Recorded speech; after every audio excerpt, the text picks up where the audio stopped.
Welcome in, Raiders. It's Vamp, back in Raid Shadow Legends, excited to bring you guys a video on the Hydra Clan Boss. As you can see on screen, we have a super accessible team for normal difficulty that I think 90+% of Raid players can build.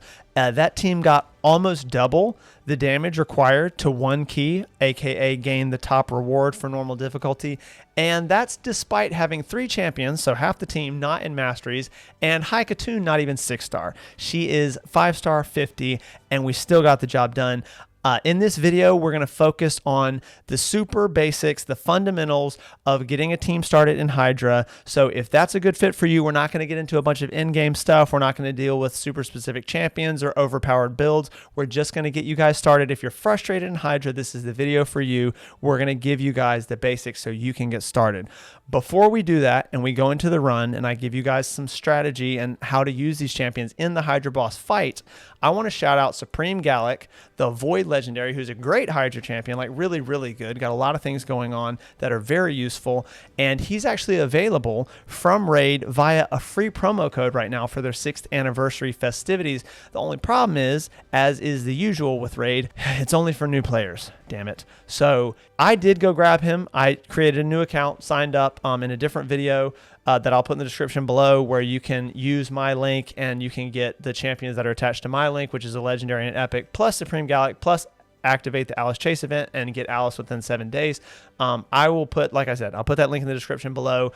If you do decide to get a new account in order to redeem this awesome promo code, please do use that link. I will put a card for the video right here if you need the full video.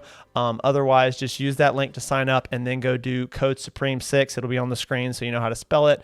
And that's how you get Supreme Gallic. But it does support the channel when you guys sign up using that link, so I would greatly appreciate it. But this guy would be an instant slot in one of our DPS slots if you did choose to get him. So I just wanted to shout that out because it's kind of crazy that they offered a Void Legendary, really of any kind, especially a decent to good one, as a free promo code. It's just kind of crazy. I just wish that they had not only offered it to new players, but it is what it is. You either want him or you don't, I guess. You know what I mean? So let's go into the boss fight. Actually, we'll go to the team first and just like quickly go over the team. Here it is right here. So I'm going to try to do the majority of a live run. We might speed up or cut out some parts, but I'm going to try to do this fairly quickly because, like I said, just hitting you guys with the basics. If you do have any further questions or you need more clarification or you just want to chat about it, you want to come vent your frustrations, show your personal best screenshots, there's a link to my Discord server in the bio below, the description box, whatever, and we'd love to have you.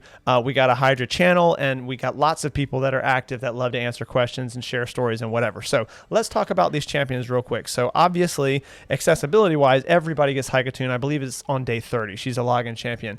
And in this, I mean, you may know what she does already, but she's bringing a speed aura, which makes everybody go a little bit faster. She has her A2 skill, does a turn meter boost and increased speed. Actually, let's just click on her. That makes it a little bit easier, right? So let's go. We don't need her A3 because it's basically an AoE that decreases turn meter. You can't decrease turn meter in the Hydra Clan Boss. So we got this speed aura, great, all battles. Fills turn meters of allies and places increased speed, great. She's making everybody take more turns.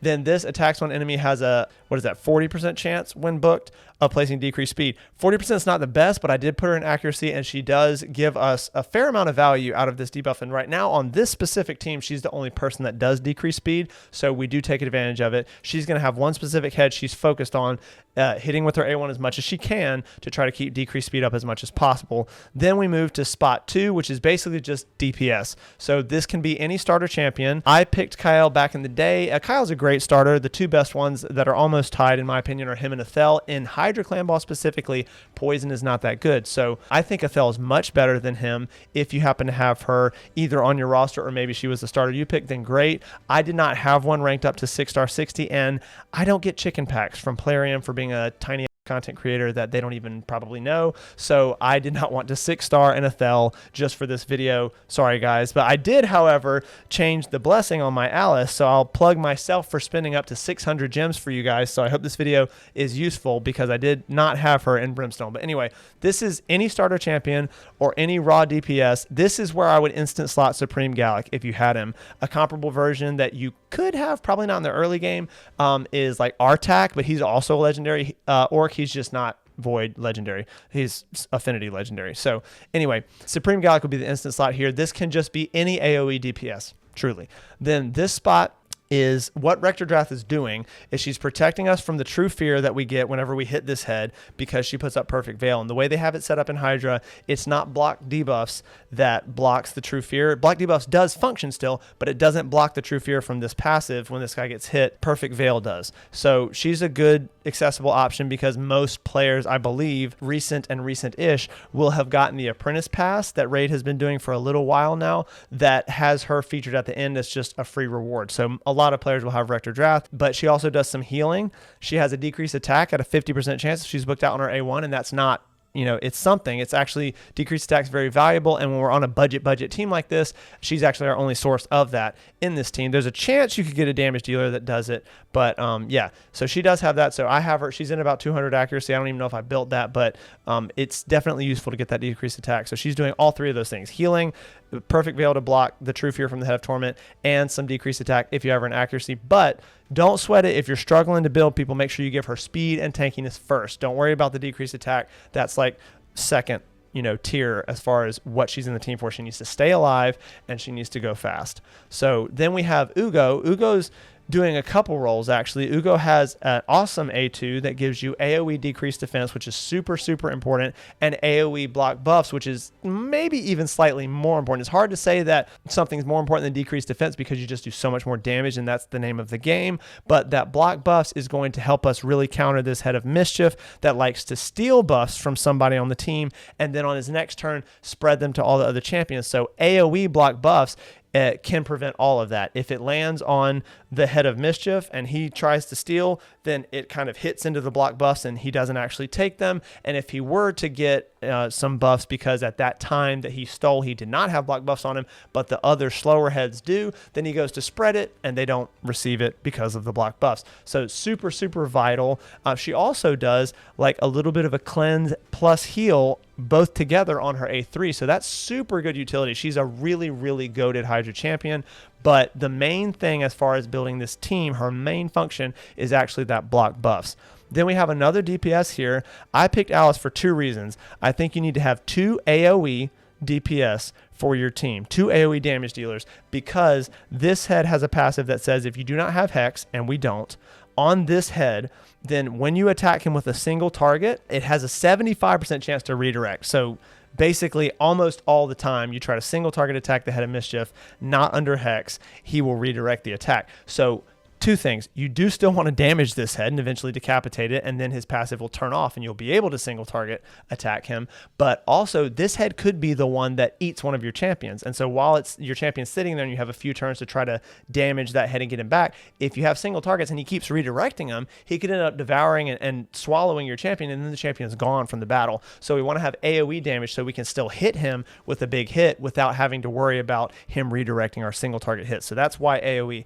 The other reason that is almost more important is that Alice is the most accessible form for early players, and currently her Alice Chase event is still live in the game, so you can still go activate it if you haven't yet. Again, if you make a new account, use my promo link in the description below, but if you have an account already, or maybe you left the game and are considering coming back like I did a while ago, her event is up, I think, until the 26th of this month, March 26th. If that date is wrong, I'll try to correct it in the pinned comment below, but all you have to do is come and redeem one piece of it to activate the event, and then you can continue to redeem the event until you get her, and then eventually, if you do the entire event, 2-star and then up to a 5-star Perfect Soul, and that will give you the opportunity to take this blessing, which is what I spent the gems for. This blessing is called Brimstone, and if you're not familiar, this blessing is a doozy. It does this debuff called Smite at 5-star, which is very hard to get from pulling, and that's really the only way you can get it, is either pulling or buying 1 star at a time in the Mystic Market, whatever, where you buy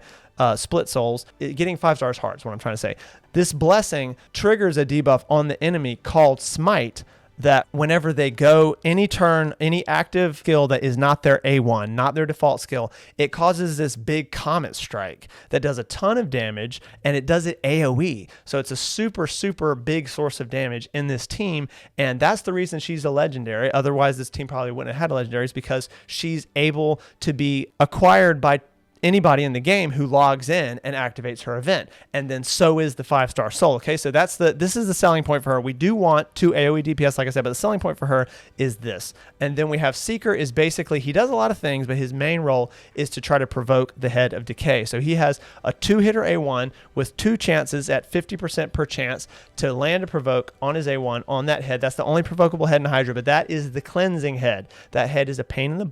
We want to bring someone who's kind of fast, that has a decent chance to provoke this head and just try to focus Seeker almost exclusively on that head. If the provoke is not up, Seeker's trying to hit that head and provoke it to try to keep it from cleansing as much as possible. Seeker also happens to add more value by bringing increased attack and a 30% turn meter boost on his only other skill. He has the A1 2-hitter and an A2, and the A2 grants an extra turn. So he's just a phenomenal champion. He's actually built for my clan boss team, so he's a little bit low on accuracy, maybe a little bit high on damage, but you do want to try to bring somebody to provoke if you want to fill his role. I think he's a really, really good option. So let's start the run.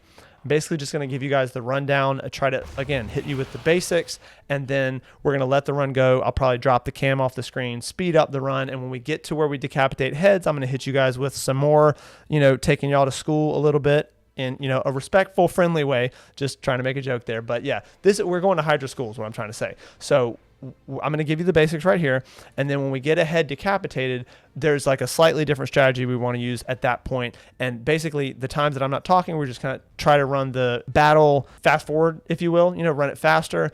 And then when we get to the end, we'll do like a quick recap and look at the champion builds and talk about a couple substitution options. So anyway, it's just a lot, right? I'm trying to keep it simple and make it basics only, and it's still a lot. So you want your champion that's in Rector Draft slot, so the one that's giving you the counter to the True Fear, to go first. It's also good to have your champion who's a potential reviver, because she does have a single target revive, and then healing to go fast because they do more of what they're good at. So we're going to do her A2. Then we already talked about Ugo. We're going to try to put out decreased defense block buffs. Yes, Ugo is so awesome.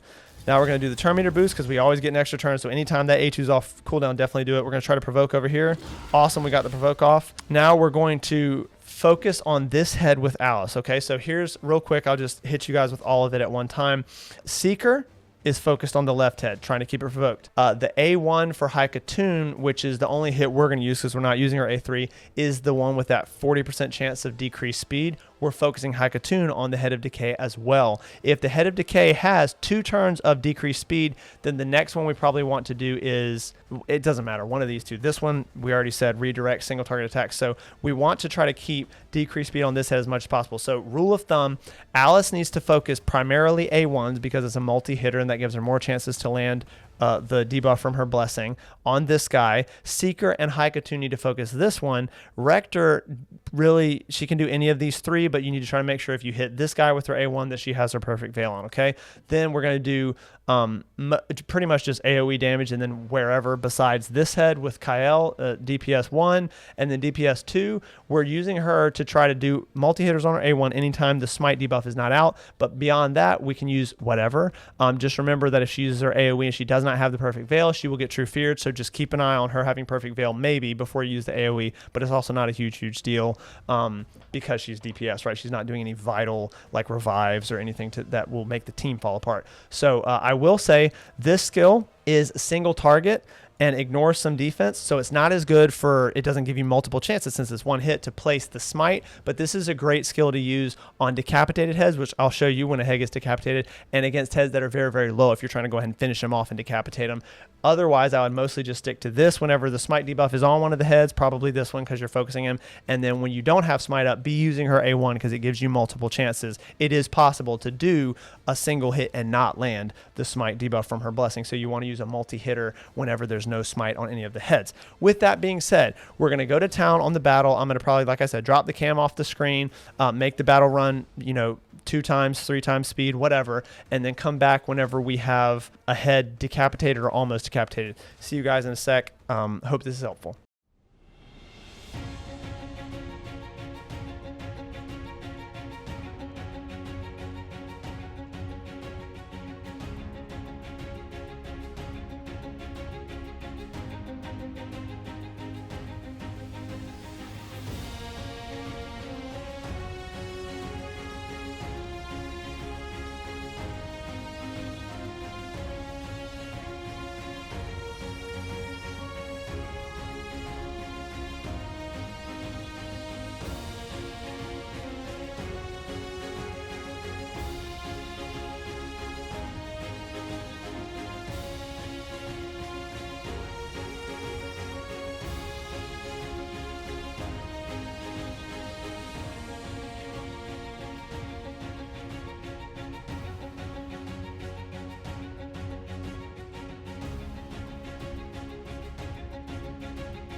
All right, guys. So we actually, the provoke did not land on this guy. He was about to get his first turn that wasn't provoked, I think, in the entire round, and we decapitated him. So we got one decapitated. As you can see, these two are getting pretty low. This guy's pretty tanky, though, so this guy's lower, really, than him because he's going to take a lot more damage because he's got really high defense. Anyway, that was the late game player and me talking. That's not super relevant. They're both getting close to being decapitated, right? So this guy's decapitated. So here's it's unfortunate this was the first one because this is the only force affinity, and most of our team is actually magic. But what you want to start doing when a head gets decapitated is you look, this head's going to be decapitated for one turn. That's what this little one is.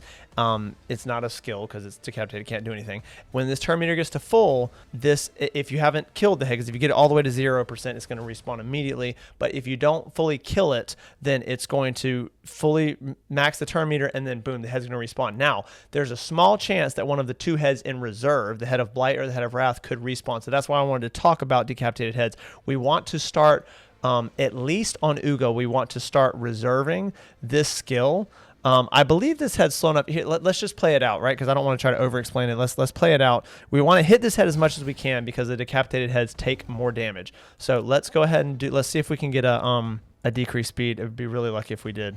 Yes, we did. Sweet. So that just makes the turn meter load up slower. We have perfect veil, so we can hit this head. Then we're going to hit, even though it's bad affinity, we're trying to get strong hits from it. We got 2 weak hits, unfortunately. So we're trying to get as much damage because the decapitated heads are so much weaker. So then let's do, unfortunately, I use this to help decapitate the head, or I would show you, but also she has a chance to weak hit, so it might have been, you know, kind of lackluster anyway. I think I'm going to hit, even though she might weak hit, I'm going to use her 2-hitter right here. No, she got a 3-hit because of, that's weird. Why'd she get a 3-hit? There's no skills on cooldown because there's no skills available. Anyway, she got 3 hits and did some decent damage. We're going to hold this skill because this head's about to respawn. Okay, so this one right here with the block buffs, because if this head happens to respawn as the head of Blight, we really need to have our block buffs available. That's very important. Otherwise, that head, if it spawns in on its first turn, is going to throw out unremovable poison cloud and ruin your day. Literally at that point, you should just restart the run. So let's just hold this skill and see what head spawns in. We have perfect veil, so we're going to hit this guy because he's getting low. Not going to get true fear because of the perfect veil. Let's hit this guy with Kael. Okay, so it's the same head, so we're in the clear. Nobody else is decapitated yet, so we actually probably want to use Ugo's skill pretty soon so it can be accruing back to its cooldown. Accruing is definitely not at all, so it can be cycling back to its cooldown. She's still got perfect veil on, so let's hit this head again. Go back to provoking this guy over here. We were doing really good before. Hopefully we can keep doing good. So he missed it, got resisted. So hopefully we get another chance. This guy's about to have this skill come off cooldown, so let's see if we can get smite on him. No such luck. I think it might still be on cooldown. Let's go ahead and do this. Okay, so we get that decreased defense on everybody, able to go ahead and give everybody a heal. Luckily we didn't get true fear because she did have true fear on her. And then go back to doing some damage. We're about to get, this head's about to decapitate. She might decapitate from this. Boom. Got another one down, and now we should have, I did the wrong head. I've been doing a good job, but Haiku needs to focus her A1 over here for that decreased speed. All right, now we get to see, do we want to wait for decreased defense? I don't think so because we're still at 1 turn. So check this out. No decreased defense, but just because of the augmented damage on decapitated heads, look at what her A3 does. 263,000. That's crazy. Like, especially at this level, that's a big hit from her A3 against decapitated head, which is where I highly recommend you save the A3 for if you can. Once they're decapitated, just unload her A3 on them and get a ton of damage. We're already almost at 4 million. We only need to hit 6.7 if we're rounding up to get the top chest. Hopefully this will be a really good key. That'd be cool for the video. Yeah, you know, since it's real time and there's tons of RNG in this boss. We did not get the decreased speed, so this guy's decapitated. Once we get back to, yeah, Kael's going to hit this head. Boom. We got a War Master proc there, plus his skill. I think we're going to actually get more damage from doing the multi-hit. Yeah, I got about 150 IK from that triple hit. Same thing. We're going to save this skill because this head now could come back potentially as the head of Blight. So let's wait and see. We'll just get some more damage. That was not very much, 15,000, but she's not a damage dealer. Let's see if we can hit this head. Yeah, it redirected. So no hit on the head of Mischief. We're going to have to probably rely on AoE for that. Let's see if we can provoke this head over here. Yes, we did. Great. So they were about to have the life barrier single target. So, okay. So the head of Torment came back, so we're good. We are going to obviously decapitate this head. Same thing. So basically, I don't need to keep showing you guys. We obviously need to get to the end of the video. You don't need to see the whole battle. But I wanted to show you those 2 decapitated heads in case the head of Blight was the one that respawned. Luckily, it didn't, because this is a really good, actually, for starting heads. We don't really want either of the other heads to show up, but in case they did, I wanted to be here to show you guys that we had saved the block buff. So basically, all you need to know is now when we decapitate this chunky head in the middle right, the head of suffering, then we're going to do the same thing. We're going to try to hold using the block buff skill from Ugo until the head comes back to make sure that we don't need to save it for the head of blight and then move on with the battle. So for now, I'm going to progress. I'll drop the cam off and go 2 times, 3 times speed again. We're just going to keep doing what we're doing and try to get this champion out of the head of mischief via AoE damage. So I'll see you guys again in a sec.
All right, guys, so I wanted to bring y'all in because this is super cool, right? Like, we got a super budget team here. We got 3 heads decapitated all at once, and they're all on 2 turns. So, like, they all got decapitated back to back to back. We're dealing with a little bit of unfortunate RNG as far as a couple people dying, but we still have our Rector Drath going strong, so we just got to wait for our cooldowns, and hopefully we can revive them. But we got our damage dealers up and our 2 main support. Obviously, we can't provoke without Seeker, but Haikatun, while the speed is good, she's one of the most okay ones to have go down and then be waiting on a revive. But yeah, I just want to show you guys, like, it's pretty cool, especially if you're struggling in Hydra. If you got to a point where you've got 3 heads down, it's going to make you feel like it's going to be a huge confidence boost in raid. Just want to share that with you guys. Going to go back to the speedy rewind, fast forward. Why am I saying rewind? Fast forward battle. See you guys in a sec.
Okay, so we actually had some unfortunate RNG. I think it's unfortunate anyway because the Head of Wrath is the hardest hitting head, but when the Head of Mischief decapitated head respawned, it respawned as Wrath. So we proc that very small chance for that to happen, and then Suffering respawned as Mischief. So we have Mischief and Wrath now instead of Mischief and Suffering. But I wanted to show you guys something cool about Alice is that 80% chance, 100% if booked, to decrease the duration of a random buff on the target by a turn.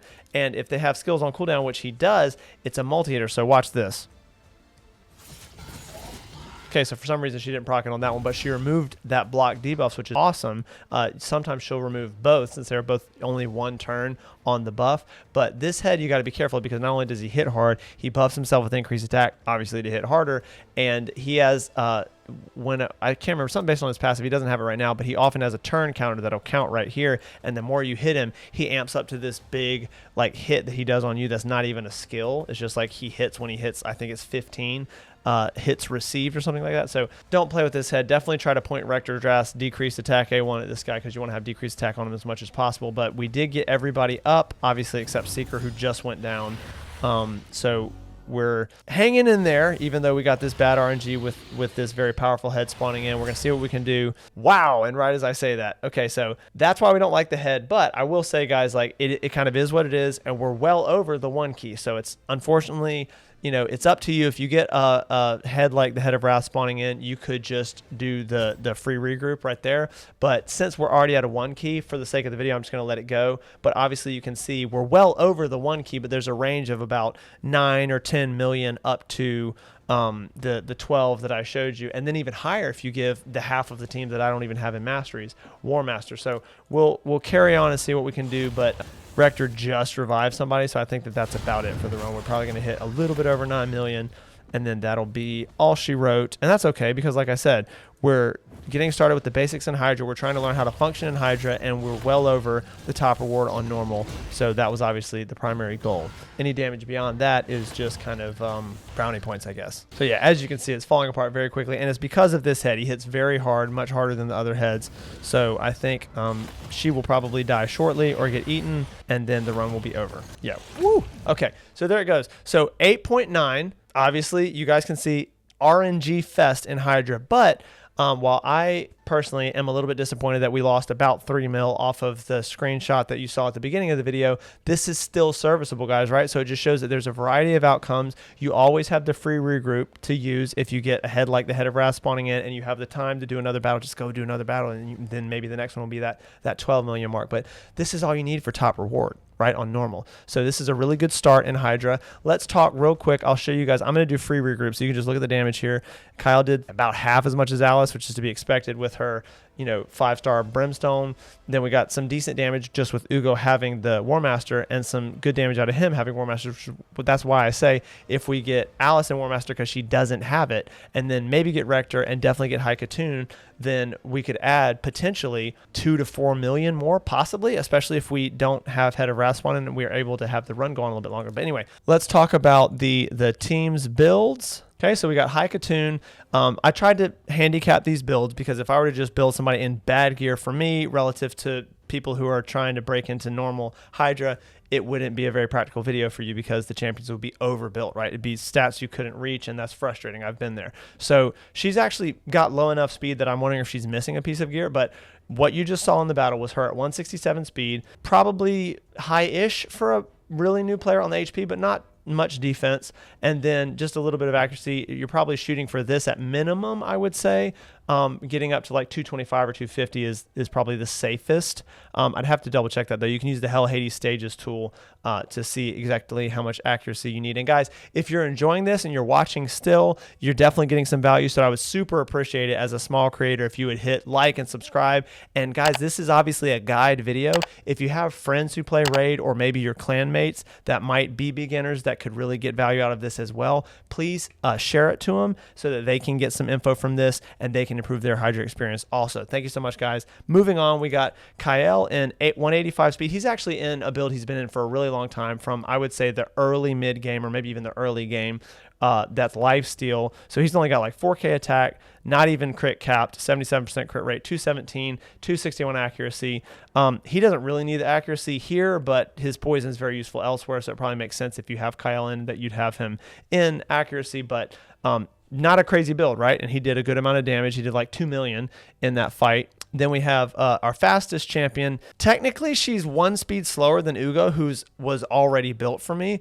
But I think because of a higher base speed and the way that functions with the speed aura, she actually was going before Ugo. So anyway, this could probably drop down. I would say 220, 215. I wouldn't want to go way lower than that. But obviously, if you can't build it above like 210, you can try it. But you want her to be going as often as you can to get back to this skill, give the team teammates more perfect veil, more heals. If she needs to revive, get back to her revive faster. So speed, speed, speed on her, then survivability. Then if you have it, a little bit of accuracy for that decreased attack A1. Ugo definitely needs accuracy and speed. She's basically like Haikatun and Ugo need to prioritize accuracy to the threshold, right? Not accuracy as much as you can possibly build, but use the stages tool. I believe it's 200 to 250 is the range for normal. Give them enough accuracy, then give them as much speed as you can without making them super, super squishy, right? So you want a little bit of survivability. Like I said, this is probably my most overbuilt champion just because this is the actual build I used on like back in the day on Brutal and hard Hydra, but I didn't. It's expensive to change gear, y'all. You guys know this probably. So I figured with her being a debuffer primarily, it wasn't going to make the result of the overall team be really OP to have her a little bit overbuilt. But this may be, you may not be able to get her quite this fast, quite this tanky, and that accuracy is overkill. Then we got Alice. I took a bunch of pieces off of her. She just ended up with a crap ton of crit damage still. And overkill accuracy, but accuracy doesn't help her do more damage really. So again, just hit the threshold, give her speed, and then you do want her to have attack. I would be willing to sacrifice a little bit of survivability for more attack, but mine, for what you saw for that key, is just 4K, like definitely overkill on the crit damage, but again, she doesn't even have all the gear pieces on, so I'm trying to build on my account with my great haul, my stat bonuses and stuff. It's kind of hard to build champions at a lower level once you get to this progression. I'm getting close to the like end game. So anyway, Seeker is in my Clan Boss build, which also has a decent amount of crit damage. As I mentioned, I think at the beginning of the video, a little bit under for sure on accuracy, but I didn't want to rebuild him because this is my only 6-star Seeker and it would break my Clan Boss team to rebuild him. So he's got a bit of attack, but he scales better on crit damage. So this was kind of the ratio I was able to do to give him the speed. I would say for you, if you can't hit a build like this, because it's actually kind of sneaky intensive because you're giving him almost 200 speed plus crit rate plus crit damage plus attack, and then you probably want to have more accuracy than this just to make sure he doesn't get resisted and make your run fail. I would say give him enough accuracy, then give him speed, then tankiness or like survivability, some defense, some HP, and then if you still have room to play with the build, then you could give damage. But damage is the least important. Damage is always good in a boss fight, but we need him going fast and provoking. That's his job, so that's what we want to focus on. Now, a couple options before I wrap up. I did say I would try to give options for placements. You don't need to replace Haikatun. If you have something better, by all means. She's doing turn meter boost and increased speed with decreased speed on her A1. That's her main role, right? So if you have a better option like a Necmo Thar, definitely put him in. This is supposed to be a budget team and everybody gets Haikatun. This is just a DPS. Like I said, if you go get Supreme Gallic, he's an instant slot here. He'd be so much better, but this is just anybody that does AoE damage so that you can deal with not having Hex and therefore needing to find AoE damage to damage the head of Mischief. This needs to be somebody ideally who revives, because that's a almost necessary safety net when you're first getting into Hydra, but Doom Priest can work here. Anybody that has heals or a cleanse, but the fact that she's doing that perfect veil deals with the true fear more often than like a 3-turn cleanse and someone like Elva, although Elva does perfect veil too, but she's a legendary. So yeah, just this one's like the hardest spot to play with because she's doing healing and countering the Head of Torment and offering a revive, but someone like Doom Priest, if you can get away with not having the revive, does work here because she will counter the Head of Torment if you never have her hit the blue head, so she never true fears herself, then her passive will always clear true fear off. Then you just try to make sure she's the fastest champion on the team. Ugo, again, primary role, block buffs. Make sure you bring that, especially because you could bring War Maiden here where Kael is, build her for some damage, give her a life steal so she hopefully survives a bit longer, let her do the decreased defense and some AoE damage, and then let the block buff champion be here. But if you have Ugo, don't try to replace her. I promise you're not going to find a better option. She does healing, a bit of cleansing, leech, and the decreased defense plus block buffs is just insane. She's very, very good in this role. Alice is going to be hard to replace because you'd have to have another legendary with the 5-star blessing that has Brimstone. And I know for a fact that players who log in for 7 days, well, it's more than 7 days to get the 5-star soul, but you know what I'm saying? People can get Alice for free just by logging in, and they can get her 5-star soul or up to it for free just by logging in. So this is going to be hard to replace, but any legendary with an AoE that has 5-star or 6-star Brimstone will work in this role. She doesn't really do anything else. Her A1 removing some buffs is not vital to this team functioning. Then we have Seeker. Any good provoker can work here, although it's worth mentioning that he's the only source of increased attack on this team, and that's very valuable. And he's doing a lot of turn meter boosting to help your team take lots and lots and lots of extra turns over the course of the battle. I think Seeker's a very, very, very strong epic and very good in this slot. But I will say 2 things. One, you don't absolutely have to have provoke. If you drop the provoke out of the team, you will deal with the head of decay, cleansing and putting the life barrier buff, which is that shield that you need to break. It's a pretty big shield too. And you'll have that same head doing AoE cleanse where it just removes all the debuffs off all the heads and you have to start over, but you can still function that way, right? Like that's not the most catastrophic thing. Now, personally, I hate that. So I'm always trying to fit provoke in my team, but I'm just calling that out. You could drop provoke if you're having trouble getting all the rolls that you need to. It's definitely more important to do more damage and stay alive longer than it is to provoke. So either bring another provoker that hopefully offers you some other utility as well, or drop provoke altogether and just try to make sure that your team has sustain and has damage and has all the debuffs that it needs. Like for example, if you needed to drop provoke to get block buffs, do it in a heartbeat. Okay, block buffs is about the most important debuff to bring to Hydra, and at the early stage I would say it's block buffs, immediately like a half a degree below that decreased defense, and then everything else is a little bit secondary, especially since we don't have the Head of Wrath starting, so decreased attack is not as vital. But anyway, that's been the guide. I hope that that's really helpful. I'll take a second just to shout out real quick that my Discord link is in the description box below. If you have more questions about this video or about Hydra, or you want to vent, not too much venting, we stay pretty positive in the server, or if you have a personal best screenshot you'd like to share, we have some active awesome raid players in the server. We'd love to have you. And then also I'll card right there the video where I go over a little bit more in depth how to use my promo link to get the 2 free champions that are attached to that, as well as activate the Alice Chase, as well as use the Supreme 6 code to get Supreme Gallic, all in like freaking 5 minutes basically. That'll be carded like I said, and I'll try to remember to put it in the description box below. But guys, hopefully this was helpful. Drop your thoughts on this video and future Hydra and Chimera videos in the comments below. Happy raiding. I'll see you guys in the next video.